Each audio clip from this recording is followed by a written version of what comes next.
열왕기하 1장 13절부터 18절까지 한 절씩 교독하겠습니다. 왕이 세 번째 50부장과 그의 군사 50명을 보낸지라. 셋째 50부장이 올라가서 엘리야 앞에 이르러 그의 무릎을 꿇어 엎드려 간구하여 이르되 하나님의 사람이여 원하건대 나의 생명과 당신의 종인 이 50명의 생명을 당신은 귀히 보소서. 불이 하늘에서 내려와 전번에 50부장 둘과 그의 군사 50명을 살랐거니와 나의 생명을 당신은 귀히 보소서 하매 여호와의 사자가 엘리야에게 이르되 너는 그를 두려워하지 말고 함께 내려가라 하신지라. 엘리야가 곧 일어나 그와 함께 내려와 왕에게 이르러 말하되 여호와의 말씀이 내가 사자를 보내 에그론의 신 바알세붑에게 물으려 하나이 이스라엘에 그의 말을 물을 만한 하나님이 안 계심이냐. 그러므로 내가 그 올라간 침상에서 내려오지 못할지라 내가 반드시 죽으리라 하셨다 하니라. 왕이 엘리야가 전한 여호와의 말씀대로 죽고 그가 아들이 없으므로 여호람이 그를 대신하여 왕이 되니 유다 왕 여호사밧의 아들 여호람의 둘째 해였더라. 아하시아가 행한 그 남은 사적은 모두 이스라엘 왕 역대 지략에 기록되지 아니하였느냐. 아멘. 아하시아의 이름은 하나님께 붙들린 사람, 이렇게 우리가 어제 우리 살펴봤죠. 그런데 그의 이름과는 걸맞지 않도록 그의 행적을 보면 그의 아버지 아합의 길을 따랐고 또 그의 어머니 이세벨의 길을 따르는, 그래서 바알의 신을 쫓는 하나님을 대적하는 사람으로 나타나서 결국은 여호와의 진노를 일으키는 그런 사람이었어요. 국가적인 위기 속에서 왕으로서의 역할을 제대로 하지 못했던 무능력한, 아무런 조치를 취하지 못했던 그 아하시아의 모습을 우리가 보았고, 또 하나는 그런 위기 속에서 자기의 어떤 안위만을 취하는 그런 어리석은 왕의 모습도 우리가 살펴봤습니다. 문제는 위기가 찾아왔을 때 그 문제를 우리가 어떻게 해결하는가, 어떻게 대처하고 그 방식을 취하는가가 굉장히 중요했는데, 지금 아하시아는 자신이 선택한 그 방법, 하나님과는 전혀 별개의 방법으로 그 길을 하는 것들을 우리가 살펴보았어요. 어제 우리가 보았던 3절과 6절 그리고 오늘 16절에 걸쳐서 바알세붑에게 물으러 가는 그 사신들을 이제 엘리야가 막아서서 이렇게 묻는 장면이 나오잖아요. 거기에 보면 이스라엘에 하나님이 없어서 너희가 에그론의 신 바알세붑에게 물으러 가느냐, 이렇게 하나님께서 엘리야를 보내셔서 그의 사신들을 통해서 아하시아에게 그 말을 전했는데 아하시아는 그 말을 듣지 않았어요. 분명한 말씀을 경고했음에도 불구하고 듣지를 않았죠. 이뿐만 아니라 아하시아는 오늘 본문 이전에 열왕기 상에 보면 이미 이 엘리야를 통해서 하나님께서 어떠한 일을 행하셨는지를 경험했던 사람이거든요. 아합 시대에 갈멜산에서 엘리야와 또 바알의 선지자 450명, 또 아세라의 선지자 400명 이렇게 대결하는 장면 우리가 기억하죠. 그래서 그의 엘리야의 제물에 불을 내리심으로 진짜 신이 누구신가를 목도하도록 했어요. 지금 그것을 경험했고 하나님의 사람 엘리야가 누구인지를 8절에서 알아보았고 그것을 통해서 엘리야가 또다시 하나님의 말씀을 전하고 있구나라는 것을 경험했다면 지금 아하시아는 하나님의 말씀 앞에 돌이켜 회개했어야 됐는데 아하시아는 회개하지 않았어요. 말씀을 듣고 경험했음에도 불구하고 그것을 무시했어요. 그래서 어제 우리가 보았던 것처럼 그 엘리야를 죽이기 위해서 두 번이나 군대를 보내죠. 50부장과 50명의 군대를. 첫 번째 보내고 여호와의 불이 그들을 사르니까 또 한 번 보냈죠. 그런데 오늘 본문에서는 또 한 번 보내요. 세 번째 13절의 말씀이죠. 50부장이 이렇게 두 번이나 그의 군대와 함께 죽었다는 사실을 보면서 세 번째 50부장은 어떠한 태도를 취했을까? 사실 세 번째 50부장은 전혀 다른 태도를 취한다는 것을 오늘 본문을 통해서 우리가 살펴볼 수 있죠. 그의 권위가 어디로부터 왔는가? 지금 이 50부장은 왕이었던 아하시아의 명령을 따라서 이 일을 행하고 있잖아요. 그럼에도 불구하고 지금 아하시아의 명령을 따라 그것을 행하는 것이 아니고 참된 권위가 아하시아에게 있지 않고 참 하나님이신 그분께 있다는 것을 깨달았어요. 그리고 그분께서 보내신 엘리야의 말에 참 권위가 있구나라는 것을 깨달았죠. 앞에 두 명의 50부장은 그 왕의 명령을 가지고 그 권위를 가지고 거들먹거리면서 마치 그 하나님의 어떤 사자 역할을 했던 엘리야를 조롱하듯이 네가 하나님의 사람이냐라고 하면서 얼른 빨리 내려와라. 왕의 명령으로 내가 말하는데 어서 빨리 내려와라. 이렇게 거들먹거리면서 명령조로 그렇게 내려오라고 했지만 지금 세 번째 이 50부장은 명령하지 않고 본인이 직접 올라갔어요. 올라갈 뿐만 아니라 엘리야 앞에 무릎을 꿇고 간절히 구했죠. 태도가 전혀 다른 모습. 13절에 보면 그래 무릎을 꿇어 엎드려 간구하여 이르되 하나님의 사람이여 원하건대 나의 생명과 당신의 종인 이 50명의 생명을 당신은 귀히 보소서. 자기가 지금 종이라고 고백해요. 자기는 종이다. 그러면서 그 엘리야에게 부탁하는 건 나와 나의 군대, 이의 생명을 귀하게 여겨주십시오 라고 얘기하고 있는 거죠. 그래서 이 50부장은 두 가지의 정확한 인식을 가지고 지금 태도를 취하고 있다는 것을 확인할 수 있어요. 그 권위가 어디로부터 오는가? 왕의 명령으로부터 오는 것이 아니고 하나님의 말씀으로부터 그 권위가 온다는 사실을 깨달았고, 또 하나는 이 생명을 주관하시는 분이 누군가라고 하는 것을 확실하게 깨달았어요. 그 전에 불이 임해서 전에 두 번의 군대가 다 몰살을 당했잖아요. 그러면 이 생명을 주관하시는 분이 누구라는 사실을 깨달았겠죠. 하나는 하나님의 권위, 그리고 하나는 하나님의 주권, 이 두 가지를 통해서 지금 올바른 태도를 취하기 시작했다라고 하는 거죠. 지금 이 시대는 왕이 절대 권력을 가지고 있는 왕정 시대거든요. 그러니까 지금 50부장이 행했던 이 행동 자체는 그렇게 쉬운 일은 아니었어요. 그 권력이 얼마나 대단했냐면 그냥 자기가 마음에 들지 않으면 그냥 죽여도 되는 시대였어요. 그러니까 지금 50부장이 했던 이 행동 속에는 지금 목숨을 걸고 지금 행했던 그런 태도였거든요. 쉽지 않은 그런 행동을 취하고 있다는 거예요. 그래서 말씀대로 사는 것 자체가 그렇게 쉽지 않은 것. 우리가 이 시대를 살 때도 마찬가지죠. 우리가 그 사람의 어떤 명령을, 사람의 명령을 어긴다고 해서 목숨을 잃는 것까지는 아니겠지만 사회에서 매장을 당하고 사람들로부터 조롱을 당할 충분한 근거를 가지고 있는 사회잖아요. 그런 사회 속에서 그 사람의 권위 그리고 하나님의 권위, 이 두 가지의 명령이 충돌했을 때 무엇을 선택할 것인가를 한번 생각해 보세요. 그러면 이 말씀이 그렇게 쉽지 않았다는 것을 우리는 확인할 수 있을 거예요. 이 50부장은 그 두 가지를 정확하게 인지하면서 하나님의 말씀, 왕의 명령보다 하나님의 명령을 취하는 태도를 취했다. 이게 좀 다른 거죠.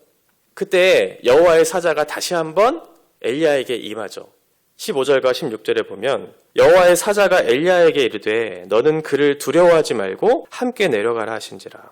엘리야가 곧 일어나 그와 함께 내려와 왕에게 이르러 말하되 여호와의 말씀이 내가 사자를 보내 에그론의 신 바알세붑에게 물으려 하니 이스라엘에 그의 말을 물을 만한 하나님이 안 계심이냐. 그러므로 내가 그 올라간 침상에서 내려오지 못할지라 내가 반드시 죽으리라 하셨다 하니라. 지금 50부장만 두려운 건 아니었어요. 엘리야도 두려웠어요. 엘리야도 아하시아라고 하는 절대 권력을 가지고 있는 왕 앞에 서야 하는 입장이었거든요. 그러니까 두렵죠.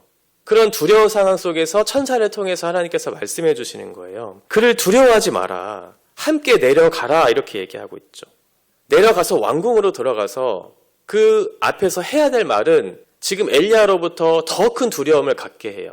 당신 침상에서 내려오지 못할 거고 그 자리에서 당신 죽을 거다. 이 말을 전하라고 천사가 지금 엘리야에게 얘기하는 거예요. 얼마나 두려웠을까요? 왕궁 앞에서 절대 권력을 가지고 있는 왕 앞에 서는 것 자체도 지금 엘리야를 죽이려고 두 번이나 보냈는데 가면 바로 죽겠잖아요. 그런데 거기 앞에서 당신 죽을 거라고 얘기하라고 지금 천사가 얘기했어요. 엘리야도 두려웠겠죠. 그럼에도 불구하고 엘리야는 내려갔어요. 내려갔고 왕궁에 가서 하나님께서 천사를 통해 주신 그 말씀을 하나도 빠짐없이 그대로 전하는 일들이 일어나죠. 왜 그랬을까요? 하나님에 대한 경험이 있기 때문이죠. 하나님께서 갈멜산에서 어떻게 임재하셨는지, 그분이 어떠한 분이신지를 정확하게 나타내 보여주시고, 그리고 그분께서, 그 신뢰할 만한 그분께서 오늘 나에게 말씀하고 있구나 라는 것을 깨닫고 나서 용감하게 그것을 내려가고 있는, 정말 이 엘리야 선지자의 마음이 어땠을지를 좀 깊이 좀 묵상하면서 이 말씀을 읽어보면 과연 우리가 정말 믿음의 선택이라고 하는 것을 이렇게 쉽게 얘기할 수 있는 문제인가 라는 것을 좀 깨달을 수 있을 것 같아요. 엘리야뿐만 아니라 사도 바울도 마찬가지였거든요. 사도 바울은 복음에 미친 사람이었어요. 복음을 전하기 위해 자기의 목숨을 아끼지 않았던 사람이었어요. 자기가 어떻게 되든지 상관없이 그 복음을 전하려고 했던 사도 바울에게 있어서도 두려움이 찾아왔던 때가 있었죠. 고린도에 가서 복음을 전할 때, 고린도는 분쟁도 있고 음란한 도시고 세상으로부터 부요가 있어서 이 복음을 받아들이는 데 있어서 걸림돌이 너무나 많은 지역이었죠. 그 장소에서 내가 가서 복음을 전하려고 했을 때 두려워서 그 지역을 떠나고 싶었던 경험이 바울에게도 있었어요. 그때 바울에게 하나님께서 말씀해 주시는 것이 사도행전 18장 9절과 10절의 말씀인데, 밤에 주께서 환상 가운데 바울에게 말씀하시되 두려워하지 말며 침묵하지 말고 말하라. 내가 너와 함께 있음에 어떤 사람도 너를 대적하여 해롭게 할 자가 없을 것이니 이는 이 성 중에 내 백성이 많음이라 하시더라. 바울에게 있어서도 두려움이 찾아왔어요. 엘리야도 그렇고 바울도 그렇고 우리가 볼 때는 특별한 사람이잖아요. 믿음의 사람이잖아요. 그런데 성경에서는 엘리야도 우리와 같은 똑같은 성정을 가진 사람이라고 얘기해요. 어떤 특별한 존재가 아니에요. 다만 그 사람이 특별할 수 있었던 것은 하나님께서 그와 함께 하셨기 때문이죠. 그도 두려웠어요. 그러나 두려움을 이길 수 있었던 것은 하나님께서 그와 함께 하셨기 때문에, 그리고 하나님께서 그와 함께한 경험들이 그 마음속에 그 삶 가운데 축적된 결과로 그것들을 담대하게 나아갈 수 있었던 것이죠. 오늘 본문은 하나님께서 우리에게 주시는 그 말씀이 반드시 성취된다는 것을 정확하게 얘기해주고 있어요. 하나님의 말씀이 우리에게 떨어진다면 그것은 하나도 빠짐없이 말씀이 성취되고 있다. 그러니 하나님께서 말씀하시는 그 내용을 신뢰하면서 두렵지만 담대한 마음으로 하나님께서 주신 그 말씀에 순종하면서 그 길을 걸으라고 우리에게 요청하고 있죠. 17절 말씀에 보면 왕이 엘리야가 전한 여호와의 말씀대로 죽고 그가 아들이 없으므로 여호람이 그를 대신하여 왕이 되니 유다 왕 여호사밧의 아들 여호람의 둘째 해였더라. 17절에 보면 여호와의 말씀대로 죽고, 지금 아하시아가 왜 죽었을까요? 여호와의 말씀 때문에요. 난간에 떨어져서 병이 나서 죽은 게 아니고 여호와의 말씀대로. 이건 이미 열왕기 상에서 이미 예언된 말씀이죠. 하나님께서 말씀해 주셨으면 그 말씀이 성취되고 있다는 사실을 역사 속에서 계속해서 말씀해 주고 있고 그것을 확인시켜 주고 있어요. 두 가지를 우리가 확인할 수 있는데 17절에서 우리가 중요하게 볼 것은 그 말씀의 성취가 어떻게 이루어지고 있는가. 하나는 죽는 것, 하나는 아들이 없는 것. 그러니까 아들이 없이 죽는 그 말씀이 성취되고 있다는 거예요. 그게 열왕기상 21장 21절과 22절의 내용이에요. 여호와의 말씀이 내가 재앙을 내게 내려 너를 쓸어버리되 내게 속한 남자는 이스라엘 가운데 매인자나 노인자를 다 멸할 것이요 또 내 집이 느밧의 아들 여로보암의 집처럼 되게 하고 아이야의 아들 바하사의 집처럼 되게 하리니 이는 내가 나를 노하게 하고 이스라엘이 범죄하게 한 까닭이니라 하셨고, 이건 아합에게 주셨던 하나님의 저주의 말씀이거든요. 아합의 죄를 보고 하나님께서 진노하시면서 이렇게 얘기하는 거예요. 네가 속한 남자들 다 죽을 것이다. 아합의 아들이잖아요, 아하시아. 네가 속한 남자들, 너의 가문들이 다 죽을 것이다. 어떻게 죽을 거냐면 여로보암과 바하사의 집처럼 될 것이다. 이렇게 되어 있어요. 이 여로보암과 바하사의 집이 어땠냐면 이대를 잊지를 못했어요. 여로보암도 그렇고 바하사도 그렇고 아들을 잊지를 못했고 그 왕 위를 계승하지 못했어요. 그렇게 될 것이라고 이미 예언하셨죠. 그래서 지금 아합의 아들이었던 아하시아가 2대째잖아요. 죽임을 당할 것이다 라고 하는 예언이 성취되고 있는 거죠. 그리고 아합의 아들, 이 아하시아 이후에 계승된 사람이 여호람이라고 하는 사람인데 여호람도 어떻게 되냐면 예후라고 하는 신하에 의해서 죽임을 당해요. 그러니까 아합이라고 하는 그 범죄 사실에 대한 하나님의 심판이 약속대로 이루어지고 있다는 것을 우리가 확인할 수 있죠. 17절의 말씀대로. 아하시아가 죽었던 이유는 말씀대로 죽은 거예요. 하나님께서 약속하신 그 말씀이 이루어지고 있구나, 그 약속이 성취되고 있구나 라는 것을 우리가 확인할 수 있는 거죠. 오늘 우리가 읽은 이 짧은 본문 안에서 우리는 두 가지를 확인할 수 있어요. 첫 번째는 세상의 명령과 하나님의 명령이 충돌했을 때 우리는 무엇을 선택할 것인가. 하나님의 명령이 있어요. 그리고 왕의 명령, 세상의 명령이 있어요. 그때 우리는 무엇을 선택할 것인가. 우리가 사는 이 세상은 모두 다 하나님을 믿는 사람들은 아니죠. 우리가 맞닿아 지내는 사람들 속에서 때로는 우리의 상사가 하나님을 믿지 않을 수 있잖아요. 그때 우리에게 요구하는 내용들이 있을 수 있어요. 왕의 명령처럼 가서 엘리야를 죽여라. 엘리야를 죽여라. 그러면 왕에게 칭찬을 받고 내가 그 자리를 계속해서 유지하면서 성공할 수 있겠죠. 그때 어떻게 해야 되냐면 세상 사람들의 방식과 똑같이 하지 않고 하나님께 붙들린 사람답게 세상의 방식을 거스르는 하나님께서 우리에게 주시는 삶의 방식과 태도를 취하면서 그것을 해야 되겠죠. 그들과 똑같은 방식과 태도를 취하면 세상은 바뀌지 않을 테니까요. 앞에 두 번의 실패를 통해서 50부장은 깨달았어요. 아, 이렇게 하면 죽게 되겠구나. 왕의 명령을 따라서 내가 행하면 내가 살 것처럼 여겨지겠지만 그렇지 않구나. 참된 권위는 하나님께 있고 참된 생명은 하나님께 있구나 라는 것을 깨닫고 그리고 나서 엎드려서 그의 말씀 앞에, 그 권위 앞에, 생명의 주권 앞에 자신을 내어드렸죠. 이렇게 해야겠죠. 진짜 주인이 누구신가? 나의 삶의 주인은 누구신가? 이 세상을 통치하시고 다스리시는 하나님이 누구신가에 대한 분명한 인정과 믿음이 있다면 지금 세 번째 50부장과 같은 선택을 하겠죠. 두 번째는 하나님의 말씀대로 하나님의 말씀에 의지하고 하나님의 말씀에 순종하고 행동하는 그런 성도의 삶이 우리 가운데 있어야 되겠죠. 엘리야가 산에서 내려온 것은 왕의 명령 때문에 내려온 게 아니었어요. 천사를 통해서 들려진 하나님의 말씀, 내려와라, 두려워하지 마라, 내려가서 말하라 라고 하는 하나님의 말씀을 의지하고 그 말씀에 순종하고 행동한 결과였던 것이죠. 똑같이 우리가 적용해야 되겠죠. 우린 어떤 말씀에 귀를 기울여 그것에 순종하고 행동해야 할까? 하나님께서 우리에게 주신 말씀에 순종하고 뿐만 아니라 담대하게 말씀을 전할 수도 있어야 되겠죠. 엘리야와 같이, 사도 바울과 같이.